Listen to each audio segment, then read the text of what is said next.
C'était hier à Francfort et évidemment on écoute toujours ce que nous raconte Christine Lagarde, la présidente de la BCE, qui s'est exprimée sur le choc énergétique. Bonjour John. Bonjour David. John Plassard pour la Banque Cité Gestion Duplex avec nous depuis Genève. Quand elle affirme, Christine Lagarde, je la cite, nous ne nous laisserons pas paralyser par l'hésitation. Qu'est-ce qu'il faut comprendre entre les lignes ? Alors, c'est une très bonne question. Je peux peut-être pas vous répondre. Pourquoi? Alors, j'ai ma petite idée, mais pourquoi? Parce que en fait, la présidente de la Banque centrale européenne a décrit trois scénarios qui sont envisagés par la BCE. Et donc, dans les trois scénarios, le premier, c'est qu'on a un choc temporaire, donc il n'y a pas de réaction immédiate de la BCE.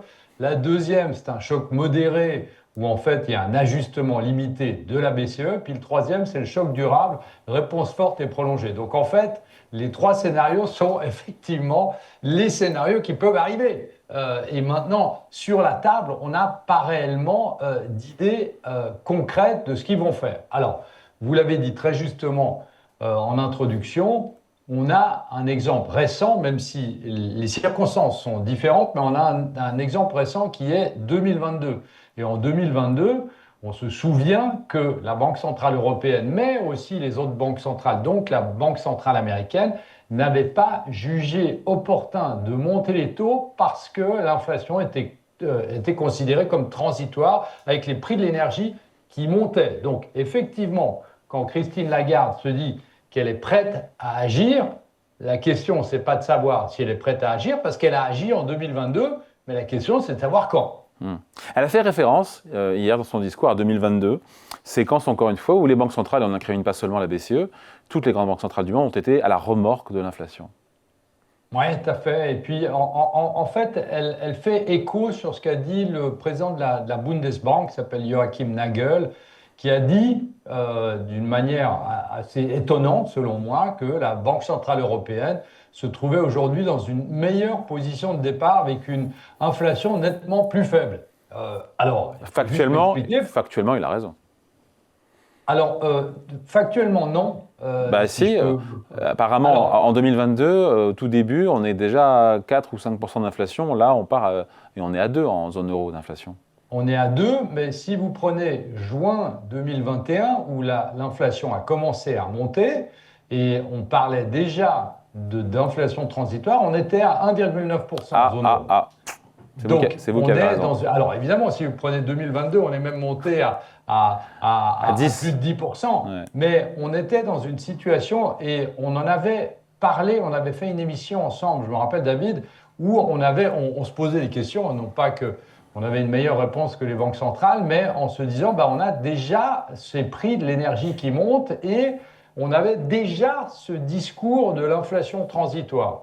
Donc c'est pour ça que je suis pas sûr. Alors évidemment, si vous comparez à 2022, oui, on est dans une meilleure situation, mais si vous voulez, le problème aujourd'hui, c'est pas le discours. Le discours est très bon. Le discours, c'est de dire on va agir si l'inflation va trop vite et si effectivement on voit que la crise énergétique qu'on a actuellement va se déverser l'effet de Pour ne pas rééditer les erreurs de 2022. C'est ça qu'elle veut faire au travers de son discours.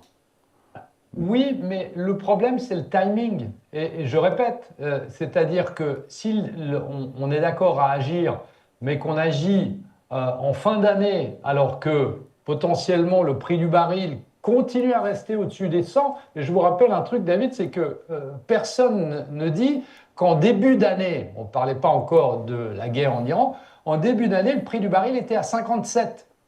Donc, lorsque la crise a commencé, on était au-delà de 70. Donc on a déjà un effet de base qui est extrêmement important et qui ne débute pas le 28 février, qui débute le 1er janvier. Et là, on va avoir de facto un impact sur l'inflation. Alors après, savoir combien de temps ça va durer, il va y avoir un impact sur l'inflation. Combien de temps ça va durer, ça c'est une autre chose. Et puis, chose très importante, qu'on ne rappelle pas, c'est que historiquement, il faut 1 à 3 mois. Alors, l'histoire est vaste, mais il faut de 1 à 3 mois pour que cette inflation énergétique se transpose dans les chiffres des prix à la production. et il faut de 2 à 4 mois, voire 6 mois, pour que ça se transmette au prix à la consommation, dans les chiffres statistiques. Aujourd'hui, on le voit sur les prix à l'essence. Hein. Donc on verra. Par exemple, ouais. Pardon, juste une chose, ce matin, prix du diesel en Californie, on parle des États-Unis, hein, alors on a vu en Europe ça montait, le prix du diesel aux États-Unis en Californie n'a jamais été aussi élevé, c'est au-delà de 7 dollars le gallon. Wow. Et on n'avait pas ces chiffres, on est plus haut que les chiffres qu'on avait lorsqu'il y avait la guerre en Ukraine. Donc il faut faire très attention là. John, la réunion de la BCE, c'était jeudi dernier. Donc là, il y a une sortie hier de Christine Lagarde.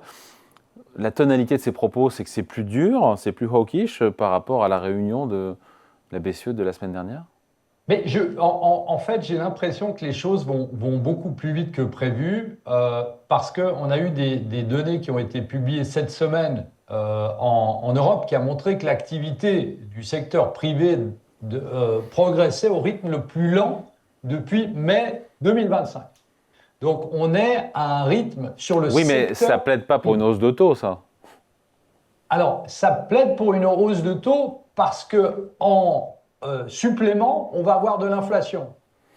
Donc, en fait, vous savez, entre la peste et le choléra, entre garder la croissance ou avoir une inflation qui va plus haut, on sait que le choix et le mandat de la Banque Centrale Européenne, qui est la stabilité des prix, c'est l'inflation.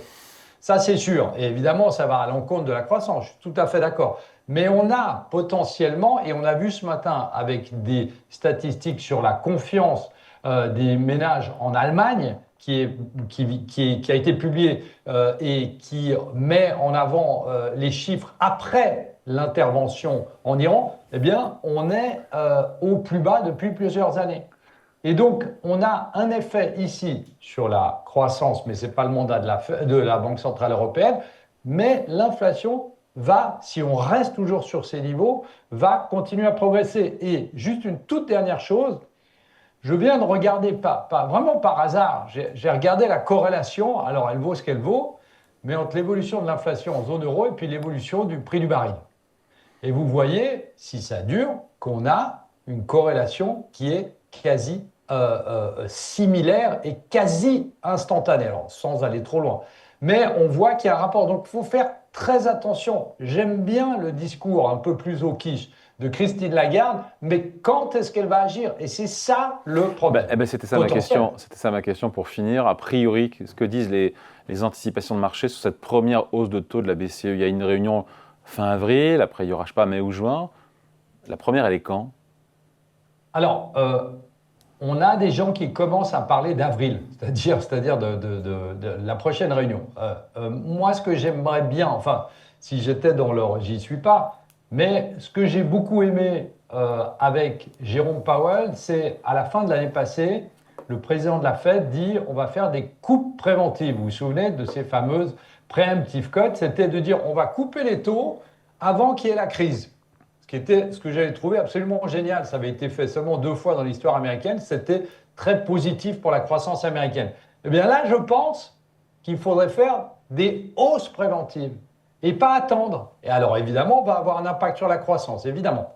Mais on n'aura pas cet overshoot potentiel de l'inflation qui va nous ramener à 2022, qu'on le veuille ou non, et évidemment, ce serait catastrophique pour l'économie, pour les ménages, bien évidemment, et puis c'est secondaire potentiellement, mais pour les marchés boursiers, que ce soit obligataire ou action.